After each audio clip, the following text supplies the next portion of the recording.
पश्चिम बंगाल के मालदा जिले के मोथाबाड़ी में न्यायिक अधिकारियों को बंधक बनाने के मामले में एनआईए ने बड़ी कार्रवाई की। 2 और आरोपियों को गिरफ्तार किया गया।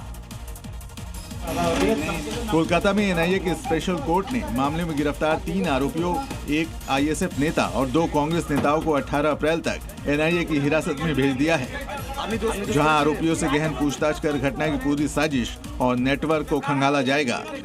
दरअसल इन नेताओं पर आरोप है कि न्यायिक अधिकारियों को घेर कर उन पर दबाव डालने की कोशिश की गई, साथ ही उनके कामकाज में भी दखल दिया गया।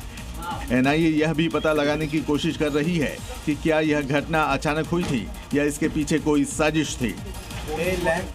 सरकार नक्सलवाद की हर निशानी को मिटाना चाहती है, इसलिए सुरक्षा एजेंसियां नक्सलियों के तमाम स्थल भी तोड़ रही है। देखिए रिपोर्ट। नक्सलियों के इस स्मृति स्थल पर कभी नक्सली जुटकर शहादत दिवस मनाते थे। टॉप नक्सली कमांडर जुटते थे। नक्सलियों को शहीद बताकर सलामी दी जाती थी। इतना ही नहीं, इलाके में न्याय के लिए जन अदालत भी लगाई जाती थी, जहां मुखबिरी करने वाले को सजा दी जाती थी। स्थानीय ग्रामीणों का कहना है कि इस कार्रवाई के बाद गांव में डर का माहौल खत्म हुआ है। कई साल बाद मैदान बच्चों के खेलने के लिए खुल गया और बंजर जमीन पर फिर से हरियाली लौटने लगी है।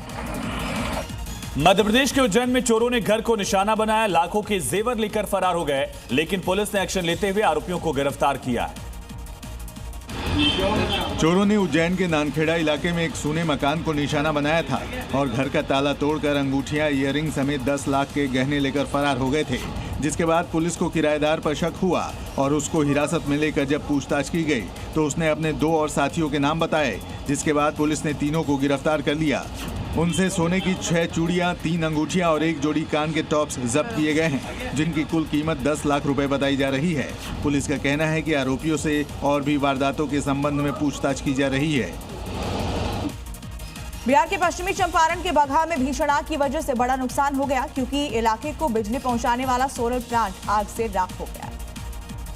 दरअसल बगहा के 2 इलाकों में अब तक ना ही बिजली पहुंच पाई है और ना ही रोड। इलाके के लोग अपनी जरूरतें इस सोलर प्लांट से पूरी करते थे, लेकिन आग लगने के बाद लोगों को अब भारी परेशानी उठानी पड़ रही है।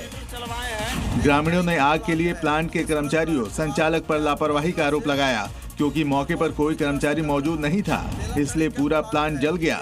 जिसके बाद लोगों की परेशानी बढ़ गई है, क्योंकि अब अंधेरा दूर करने का एकमात्र जरिया भी राख में तब्दील हो गया है।